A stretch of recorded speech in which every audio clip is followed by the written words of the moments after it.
Choose that path that may feel like hell today, but will give you a little slice of heaven in the future. Good morning, folks, and happy Thursday. The wonderful life of a fighter. You wake up at the butt-ass crack of dawn, broken, bruised, beat up, tired, to go just repeat it all again the next day. All the stuff that caused all the pains that you have today. But there was a quote I read this morning that kind of got me up, so it may get you up too. It may fire you up. It fired me up. The path to heaven will feel like hell, but the path to hell will feel like heaven. To all you folks who are out every night partying at the bars, I bet it feels like heaven then. But the path in which you're carving for yourself will just be hell. You can take that from someone who has been there and done that. It doesn't have to just be you're staying in the bars all night. It could be anything that is not leading you to a higher self, if you get what I'm trying to say. But enough yapping. Let's go grub down and get onto our lift. And we are out of the door, headed to our lift. Choose that path that may feel like hell today, but will give you a little slice of heaven in the future. It may not feel comfortable, but in the times of discomfort are the times you find yourself the most. You find the most out about yourself. You build the most character.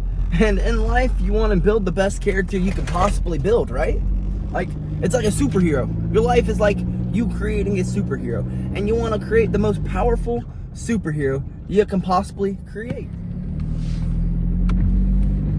I will say this though, I really need to take a little bit of time off and get my life together. Like, my car is flooded with ghost cans, like all over my car, Like, come on, clean your car, BillyGoat. Alrighty, folks, we just made it to the gym. Let's get stronger today than we were yesterday, or at least like keep the same amount of strength as we had yesterday and the day before. Because we gotta sadly pull back on the intensity just a little bit. We don't want to catch an injury before the last minute turning. Like I said last night, I totally just like touched on it and then completely ran off the subject and never touched back on it. But I hadn't been sent over the information yet. But now that I've been sent over the information, my sponsor, Short Time, wanted me to hop into a last minute tourney because, well, our opponent pulled out of the fight. So we might as well go compete somewhere, go do some kind of combat sport. So we're gonna hop into like a last minute wrestling tournament this weekend in like a day, like 2 days. Today's Thursday. Yeah, I told about it yesterday. Zero preparation, but we just kind of got out of a wrestling tournament camp, so we should be good. We just had a whole camp for that, so we should be good. And we were competing against like the best in the Southeast and possibly one of the best to ever have done it in the nation. I mean, he was a two-time All-American. Does make him one of the best. So with that being said, let's knock out this lift. I know this is highly inaccurate and probably really unhealthy, but I find it very pointless to go to the gym sometimes when I can't go to my full intensity. I know, like, of course, any kind of muscle stimulation is good, but me being me and wanting to push myself as hard as I possibly can at all times, I find it very boring to just go in, knock out a few sets, and move at a snail's pace. So, since that's a struggle I have and I know it, on the days that I'm getting ready for a competition, I just lower the sets. I just don't let myself be in there as long, because even today, we're still moving as fast as we possibly could move. And no, we didn't get injured, but what if we would have? What if we would have? Just because we can't go in there and control ourselves, and we gotta throw the weight around like a maniac, or at least have to go to complete failure every flipping set. I don't think there's anything completely wrong with it. I think that's just a hard-working mindset, but at the same time, I have caught a lot of injuries due to that mindset. But that is me, a combat athlete. Most of y'all need to work a bit harder in the gym. Go to failure just about every set. Just about every set. I mean, if you win every set, most of y'all would catch injuries. But just about to failure every set is how you should be working out.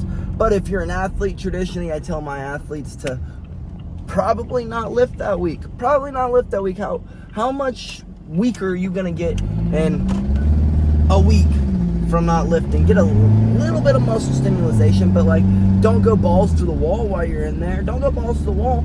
But if your goal is just to get into shape, build muscle, become the best you can become, you need to push yourself to absolute failure every time you step in. But let's head to some jits and get better today than we were yesterday. And of course, ask coach if there's any slight adjustments that I can make to my game before this wrestling tournament. I know that he is a jiu-jitsu coach, but the wonderful thing about him, he's not just a jiu-jitsu coach, he's a grappling coach. That is the wonderful thing about him. He studies every form of grappling. It doesn't matter what form of grappling it is. He believes if you know all of them, you can improve your jiu-jitsu game to the fullest extent.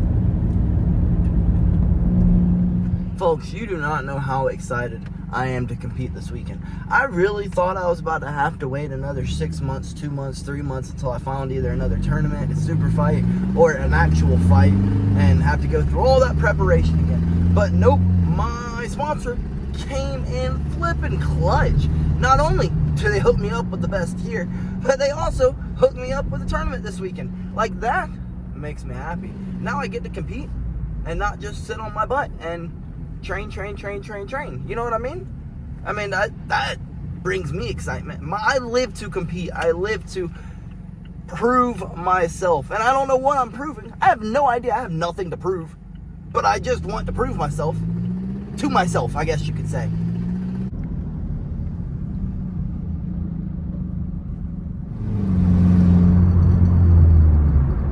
You want to know a secret trick of making people speed up in the state of Georgia?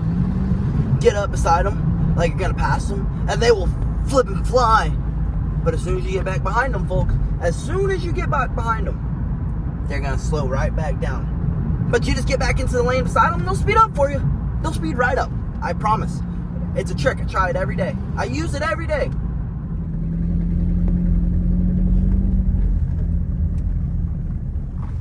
Now that we have used our little trick ski the whole way here, we have shaved off 10 minutes. Let's run inside and get better today than we were yesterday. Better today than we were yesterday. And I have absolutely zero idea what we're going to get into today. I know we've got to start the recovery process since, you know, we got that tourney this weekend. I don't know if we'll start recovering today or tomorrow. But if we start tomorrow, that only gives us like 24 hours to recover. So I don't know. We will see where the day takes us. We will see. What happened to originality? What happened to trying to make something that is yours and unique and not copying everyone else who is on this flipping platform? Like, at the end of the day, I could go out and tell you a bunch of bullshit about, hey, do this workout and you'll lose 20, 30 pounds in a week. You could change your diet and you'll lose 30 pounds in a week. You could do this, you could do that. And I could go and flash my abs and flex my biceps and show the striations in my shoulders and the teardrops in my quads. But no, I don't. I refuse to do that because there's a million other channels you can go to find that. But with me, I choose to show you the nitty gritty of what a fighter goes through, what it actually takes to lose weight, how to actually lose weight, and then not to mention the little bit of motivational advice that I have to give myself, and then I try to find to give y'all throughout the day. Be original, you silly goofs. Just be original. I know I sure get tired of the same old BS, recycled information. I mean, reaction videos. I mean, the list goes on. Every YouTuber is honestly doing the same exact thing. The same exact thing. Like, come up with something new, folks. Come up with something new. And we are home at last. And of course, Cookie's got to come give us our greetings as soon as we get home. Well, now that we have made it home, we have finally been able to check our weight. And we have a few pounds to lose today. So what are we going to do? Well, we're going to go take us a little nap ski.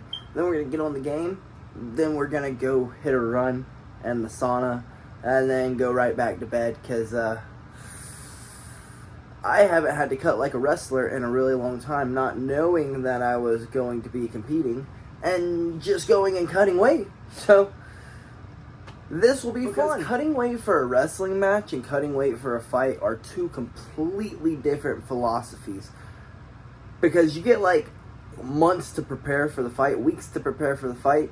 At least need 2 weeks so that you can water load, you can drain your glycogen levels, all that stuff.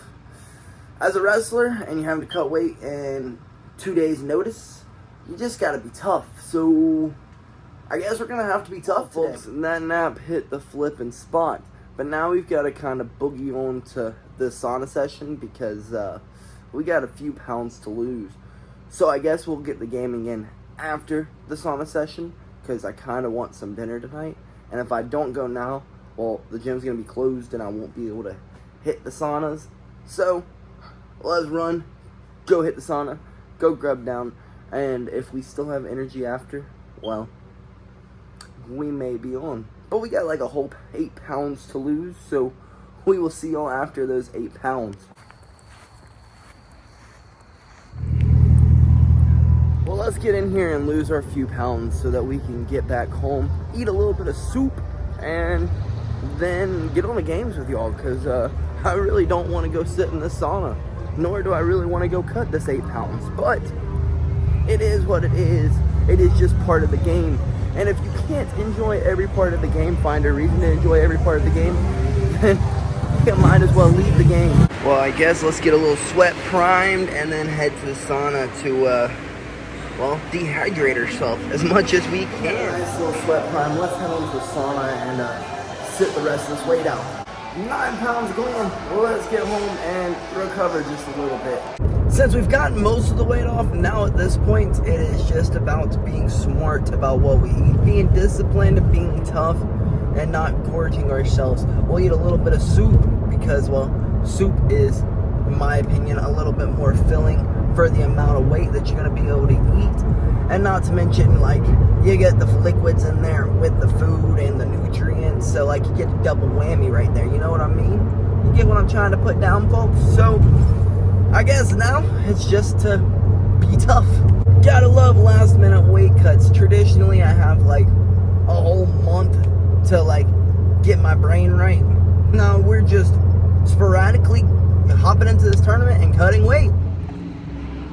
There are too many choices for my simple mind. I guess we could just get them both and decide at home which one we want. Or we just eat them both. Probably just gonna end up eating them both. In case if the soup pushes us too far over, we can still drain a little bit more weight out of us. I can't lie, folks, I'm a little hungry and I could definitely do for some water. Walking around the store definitely built up an appetite. What moron walks through a store while they're cutting weight? This guy! Now that we are finally showered up, we can finally decide which soup we eat. And you gotta love wrestling. We're sitting here, they're like, which one weighs more? So, that's how we determine which one we eat today. Which one weighs more. With fighting weight cuts, it's all about water fluctuation and, like, of course, actual dieting, calories in versus calories out. When you're got like less than 24 hours to make weight, it's all about how much food you are actually ingesting, how much water you are actually ingesting. Are you willing to go work off that pound of food and that half a pound of water? If not, do not eat it.